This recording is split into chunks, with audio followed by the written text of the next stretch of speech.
Hi, I'm Steven from BySubject, and I'm excited to show you the newest features. But please watch the previous videos as well, as this video is going to pick up from that point.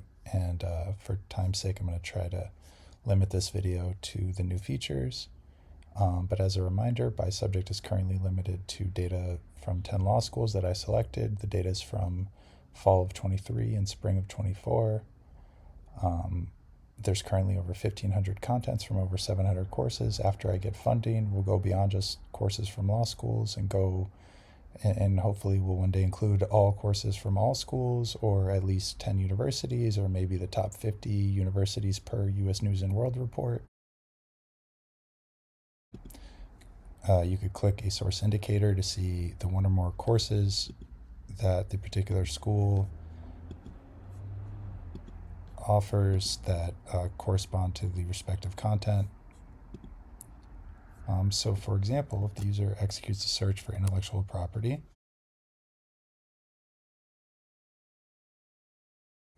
some of the new features that I just added include highlighting a source indicator if the particular source has a class name match. Here, UVA law does not have a class name match, so it doesn't have the highlight around it. Normally, the source indicators are ordered based off of U.S. News and World Report rankings for using the year that I got that data from. So here, UVA law would normally be closer to the content than UF law, but because UF law has a match to one of its course names, it's ordered closer to the content than it otherwise would have been because of that course name match, and UVA law does not have that course name match. I would like to note how well-rounded these particular results are. As you see, there's trade secrets, patents, state IP protections, trademarks, copyrights, drafting contracts, intellectual property statutes, all very relevant content and from highly authoritative sources. I display ISBNs because I would like the user to have that information. And also, there's situations like this where a school might reference different versions of the content that have different ISBNs. So the school is referencing both of these ISBNs. Maybe one's an electronic version, one's a hard copy. Some of the core principles of BySubject include being objective and not putting our finger on the scale. And if I were to decide which ISBN should be displayed, I think that would, it's not as good as providing all the information to the user, as you see here. Although we could provide a user interface element that lets a user control for an embodiment that includes us picking which ISBN, but I see no reason to do that. I think this is fine. The user can click the content image and be brought to a website selling the particular content. And, this makes having the ISBN displayed, the user might be confused if the ISBN wasn't displayed. They might think the website's not working properly or the data's not reliable, and that's, I definitely don't want that. So another relevant search the user might do is for business. And again, as you see, Berkeley Law is listed in front of Stanford Law because it has the course name match, but normally that would not be the case because Stanford Law is ranked higher than Berkeley Law according to U.S. News and World Report. I would like to point out how well-rounded these results are as well, from negotiating to immigration, business formation, drafting contracts, income tax, securities regulation, Chapter 11. I believe these results are great and really comprehensive and high quality contents that are vetted by very authoritative sources, the most authoritative sources you could say. As always, as I said, the user can click the content image and be brought to a site selling the content. The user can also click the ISBN or content name on any page, and BySubject AI will tell the user about that particular content. I'm currently using 5.1, so it takes a few seconds, well, like at least 30 usually, depending on it depends on the query, however, as you'll see in a second. I tried GPT-5 Nano. It's of course much quicker, but also of course, the response is not as high quality, not as comprehensive, not as reliable. And because, we want BySubject to be a place where people get the best information in the world, the most reliable, high quality information, we of course want to use the best AI as well, even though it's more expensive and takes longer for the response to generate. Obviously, as time goes on, hopefully it will get quicker and hopefully it will get cheaper. And hopefully it will even be higher quality. But 5.1, as you'll see in a second, generates an extremely high quality response for the user. Although I will say it's taking longer than I would like. And another thing I will mention in a second, but I just want to show you the response. So here you see it's going through different parts of the content. It talks a little bit about related subjects. Sometimes it will sprinkle in a little information about BySubject because I've given it all that information as well. And it will provide a search for the user to execute here at the bottom. So the user can click that and then it will execute a search on the home page. But I just want to show you something.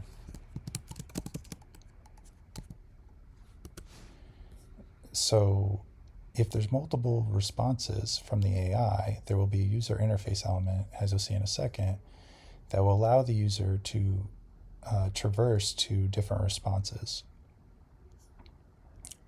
So here, BySubject AI is, responding to the question and giving the user a little bit of information about BySubject.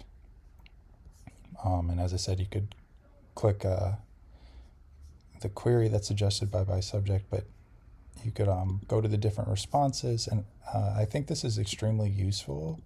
And I think every AI company should have something like this on their website. Because once a user has many responses, they're going to want to scroll through them and, go back to a certain one. So I'm also going to add like either a little AI summary to the right of this, or I might do this, add a little AI summary or like the beginning of the user's query or the beginning of the AI response so they know which response is which. If not, I'll make that UI element not as wide. But yeah, as I said, they could click the suggested search query, and because the AI suggested it, the text is purple instead of the normal color. And again, if there's a course name match, then the source indicator is highlighted.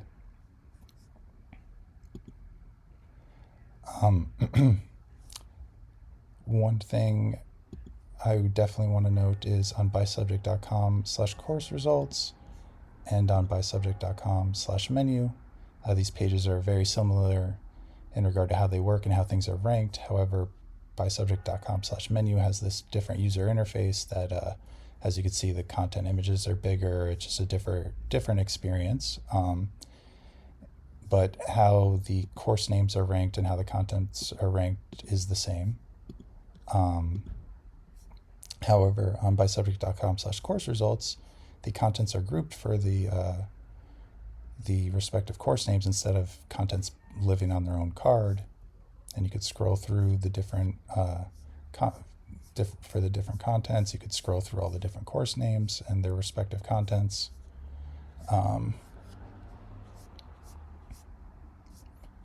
And it's important to note that just like a user can click a content name or ISBN to have BySubject AI tell them about that, they could also click a course name displayed here on BySubject.menu or here on bysubject.com/course results, and the AI will tell them about that particular course and related subjects and provide a query. The user can also click BySubject AI on any page, for example, the home page, and and BySubject AI will tell the user everything it knows about BySubject.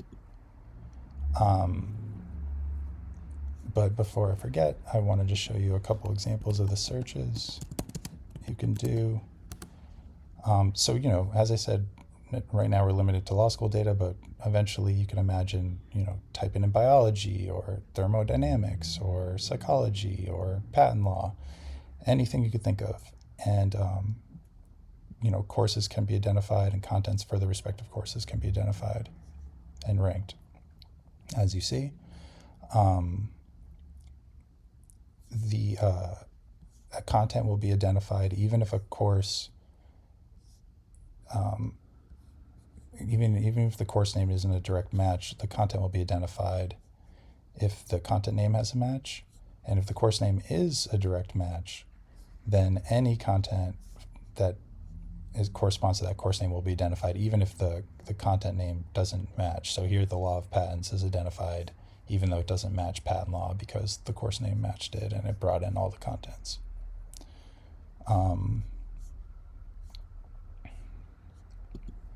I definitely also want to mention that I created I made it so your users can create an account. I'll add a history page as well for them. And the account creation is going to be more relevant in a second, as you'll see, which will be in regard to how we monetize and allow users to search within contents and use contents. But so there's a light mode version I did want you to see of everything.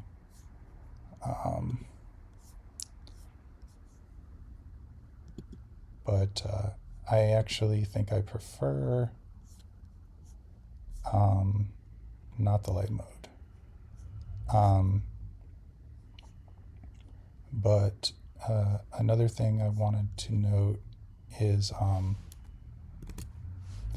so in the future, I already see BySubject as at least a cornerstone to the democratization of education, along with things like AI, in-person learning, tutoring, online courses, books in general, just random videos, articles, everything you could think of.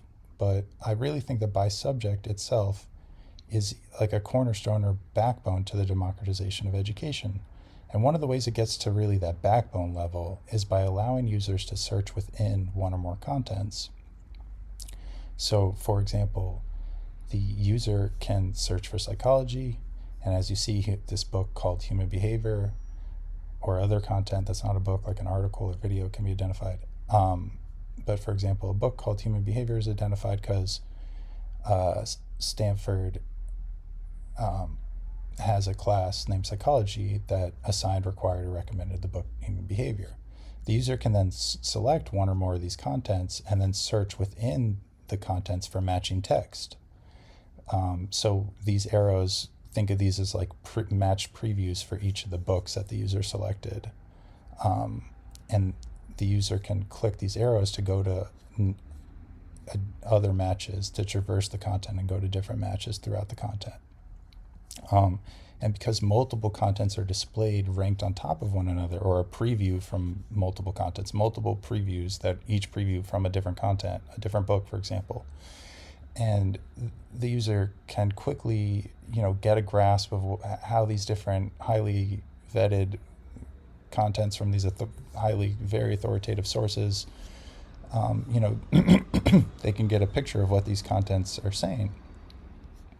And of course, we're going to, compensate the content providers, a percentage of any payments or fees or subscription, revenue or profit that we get. We could come to an agreement with them. Maybe the initial preview, they get no money for, just the preview, the initial one. But then maybe if the user wants to click to a different match, maybe then money is given to that particular content provider. Or maybe we pay them, hopefully we could even pay them just for their preview being used. And then similarly, we could allow the user to like select a content, use it like normal. But before I move on to that, I just want to really emphasize, by having the different matched previews ranked on top of one another and allowing a user to click to a next or previous match, this really allows a user to really get to the best parts of the best contents. And on that note, the previews can be limited to things like so for example, if a table of contents says fair use pages 100 to 120, and the user executed a search for fair use, the preview, at least the initial one or even subsequent ones when they traverse using the arrows, can be limited to the pages from pages 100 and 120, because that's the most relevant part of that particular content for what the user is looking for. And if there's not a match to the table of contents, then that rule can just not be executed for that particular content, and whatever match is identified can be used from that particular content, for example. Or the user can control for only contents that have table of contents matches to their query. There's many different configurations. I literally have pages of notes on all the different things users can do that I hope to be able to implement one day. I'm including many, many pages on different business models in this regard, which I would love to know I'm about to tell you about. But table of contents matches, as well as index, glossary, summary of contents, other listings that say a certain word or phrase or topic, like fair use pages 100 to 120. So again, I just want to emphasize this one more time. So imagine you type in copyright law or just copyright. You see multiple books. You select 3 of the books or 1 or more of the books. You then search within the contents you selected for fair use. A preview is displayed that matches fair use. It could be the first to front match, or it could be the first to the front of the table of contents page range match. It could also be the highest ranked page. So whatever page is most assigned across the schools, maybe page 210 or 110 is the highest ranked page. And so maybe page 100 is the second highest ranked. So the match from page 110 would be showed before the match from page 100, because page 110 has more schools that assign that particular page of the book, for example, or part of a video or part of an audio file. So, for example, it's important to note that the user does not have to select one or more contents to search within the one or more contents, and so the user can search within all the contents in our database, or only the contents we have agreements with the copyright providers for. And the user can also select contents, for only contents from a law degree, or only contents from law schools, or only contents from engineering departments or engineering buildings or other entities. So the user can search within all contents or any subset thereof. And again, as I said, they could click to an next or previous match to traverse the content, and that could be done going front to back of the book, or back to front of the book, or based off of the rank of the pages, and it could be limited to table of contents, page ranges, and the like. But I did want to mention, so we're still in light mode, because the page we were just on was in dark mode, but that's because I opened a new page and then turned on light mode, so now use light mode until I turn that back off. So for example, if I do that, and I did want to show you, the login page and everything as well. But there was an important thing I wanted to mention here is, so the user will eventually be able to search or filter for different things like Juris Doctor, different degrees, departments, schools within schools, colleges within schools. For example, all of this, school of law, or college, school of medicine, or college of engineering, or department of engineering. So the user will be able to filter by one or more of these degrees, departments, schools within schools, colleges within colleges, class names, all these different entities. But for example, if they search or filter by a particular degree, for example, a Juris Doctor degree, a law degree, they would see a result like you see here, where the content names or course names are identified and contents are grouped for the particular course names.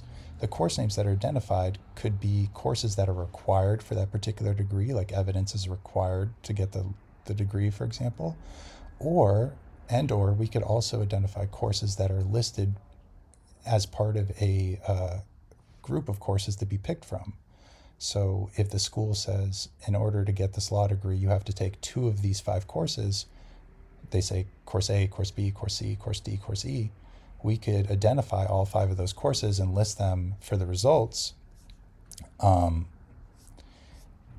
even though they're not required, they're required to be picked from. And so that will allow a user to see like a comprehensive view of a particular degree, or a certain subject that they're interested in, like law or medicine or engineering. And nothing in the world exists like this. And this is done in an objective, reliable, deterministic fashion that can be used in conjunction with AI, and as I've discussed, has AI layered in. And it's just really important to note that it's not BySubject or AI, it's BySubject plus AI is better than or equal or greater than AI by itself. So everything you could think of that AI can do can also be done. BySubject serves as a cornerstone, at least hopefully one day a backbone if we're able to do what I showed you. But at the very least, it's a cornerstone to the democratization of education, along with in-person learning, along with tutoring, along with AI, along with books and videos and everything else. But you cannot deny that this is an extremely valuable thing for society to have. And I am so excited to bring it to the world. And once I could just get, and I believe the value that will be created, relatively speaking to the amount that needs to be invested to do this, and especially considering I've already built it all, it's already done, and as you see, everything's working. So to collect the data is a very minimal amount of money, and I really believe the value that will be created is tremendous. And I really would love to speak with you more about this. And I look forward to hearing from you. If you have any questions, please reach out to me at steven@bysubject.com. And as I said, please also review the other videos for more information. There's so much more I would love to talk to you about. There's so many things to talk about in regard to the business models that could be implemented. For example, things could be set in stone in regard to how much content providers get paid, or possibly things are not set in stone and they have the ability to control how much they want for an initial preview to be displayed, or to expand a page so the user can read a whole page or watch a certain amount of a video or listen to a certain amount of audio. So the amount that the content provider gets paid could be set, or it could be set by the content provider themselves. And for example, if multiple contents are displayed in response to a within content search, like you see here, maybe we charge the user $1 to execute the search, and maybe each of these content providers gets 25 cents, or maybe if there's only 3, they each get 25 cents, and BySubject gets a quarter. There's many, and this is not the only example. There's many different ways to do this, many different ways. We could allow the content provider to decide, okay, if they expand the page, I want $1, but I'll also give them 10 pages behind that match preview page and also 10 pages in front of it, as well as obviously including the match preview page that they expanded. And so maybe the content provider decides that's $1, or maybe they only do 5 pages ahead and 5 pages behind the match preview page. Or so there's many different ways to do it. Obviously, we could set it up so the user can purchase the content to search within the entire content at any time they want in the future, and that could be, the user's account could be linked to that content that they previously unlocked that access for to search or use or read or watch or listen to the entire content, or search any part of it as many times as they like. Obviously, we could also do things based off of time. Like the content provider could decide, okay, I'll let them read or search within any part of my content for 5 minutes, but I want at least 25 cents, or I want at least $1 for that. Or they could search, or they could use any part of my content for 5 minutes, but they're limited to just 10 pages. Or any number of pages that they select or we have set as a determined amount that can't be changed by the content provider. So again, there's many, many different ways to do this, but the point I'm trying to get you to understand and to emphasize here is that we are going to unlock the best information, the best content for every person in the world, hopefully. I mean, hopefully we could do all this just through ads, so the user doesn't have to pay any money, doesn't have to pay a subscription for no ads usage or limited ads usage.